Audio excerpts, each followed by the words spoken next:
Sebuah pemburu kecil, sayapnya X, melayang di langit, mengintai, terus tiba-tiba menghantam tanpa peringatan sama sekali.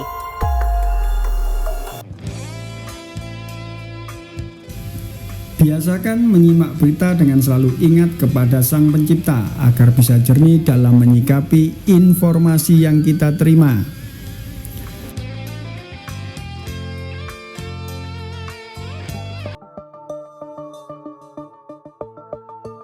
Kita mau bedah kenapa produksi senjata presisi di Sardinia ini tiba-tiba jadi krusial banget buat keamanan Eropa. Iya, betul. Dan ini bukan cuma soal drone baru loh. Ini bisa dibilang pergeseran paradigma. Dokumen-dokumen ini nunjukin kalau di perang modern, yang paling penting itu kecepatan dari melihat target sampai menghancurkannya. Waktu reaksinya ya? Tepat, jadi kemampuan buat melayang di atas target, verifikasi, terus serang dengan presisi. Atau yang lebih penting lagi, batalin serangan kalau ada resiko salah sasaran. Nah, kemampuan itu yang sekarang dikejar semua negara NATO. Dan sepertinya keluarga senjata Heru yang dibahas di sini jadi jawabannya ya.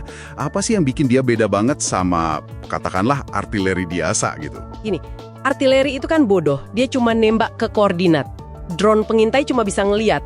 Nah, Hero ini bisa dua-duanya. Itu yang mengubah segalanya. Yang menarik itu kalau kita lihat sumber dari Rheinmetall, ini jadi operasi Eropa yang terkoordinasi banget. Raksasa pertahanan Jerman yang produksi besar-besaran di Italia. Saya lihat lokasinya dipisah-pisah ya. Jadi otaknya, rekayasanya itu di Italia Utara, terus rangka sama sensornya di Sardinia, di Musei. Dan bahan peledaknya di Domus Novas, juga di Sardinia. Kenapa gitu ya? Kemungkinan besar sih gabungan antara keamanan dan spesialisasi. Distribusi gitu kan mengurangi resiko, dan Domus Novas itu misalnya emang punya sejarah panjang soal bahan peledak. Dan strategi ini berhasil banget kayaknya. Salah satu laporan bilang sejak Oktober 2025 pabriknya jalan dengan kecepatan penuh. Wow, kecepatan penuh ya? Pesanannya sampai lebih dari 200 juta euro. Itu angka yang gede banget. Jadi, apa aja sih yang mereka bikin?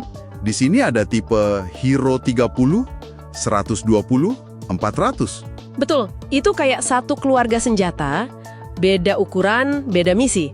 Hero 30 itu yang paling kecil, bisa masuk ransel prajurit. Hulu ledaknya cuma setengah kilo. Tapi bintangnya itu seperti yang beberapa laporan Anda garis bawahi ya, Hero 120. Oh, yang ini ya? Iya, hulu ledaknya 4,5 kilo. Ini dirancang khusus buat hancurin tank tempur utama dengan serangan dari atas atau top attack. Itu titik terlemah tank manapun. Nah, ini nih bagian yang menurut saya paling gila dari catatan Anda. Ternyata ini nggak cuma diluncurin dari tabung sama prajurit di lapangan. Mereka juga pasang ini di kendaraan lapis baja kayak Lynx KF-41. Jadi kayak sarang drone berjalan gitu. Tepat sekali. Mereka sebutnya Mission Pod Modular. Bayangin aja ada kotak peluncur yang bisa dipasang di sisi turret tank. Jadi, satu kendaraan bisa bawa misil anti-tank biasa sekaligus sekumpulan loitering munition ini. Oke. Terus gimana operator di dalam bisa ngendaliinnya? Nah, kuncinya di konektivitas. Operator di dalam kendaraan bisa lihat langsung apa yang dilihat drone secara real time. Jadi bisa nyerang target yang ngumpet di balik bukit atau gedung. Bahkan kendalinya bisa dialihkan ke pasukan di darat yang lebih dekat. Jadinya jaringan tempur yang kolaboratif banget. Oke, jadi kalau kita sambungin titik-titiknya, kita punya teknologi asal Israel, rekayasa Jerman, terus basis manufaktur di Italia.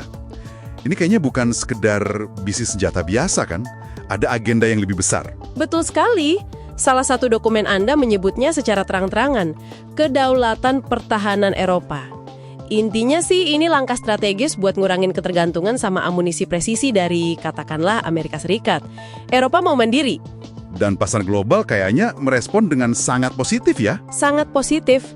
Data yang Anda kirim itu kan nunjukin ada pesanan besar dari negara NATO di November 2025. Tapi validasi terbesarnya justru datang dari seberang Atlantik.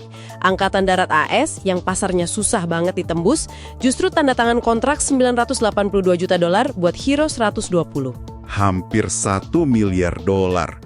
Untuk satu jenis amunisi aja, wah itu sinyal yang kuat banget sih kalau teknologi ini diakui kelas dunia. Tepat, itu validasi tertingginya.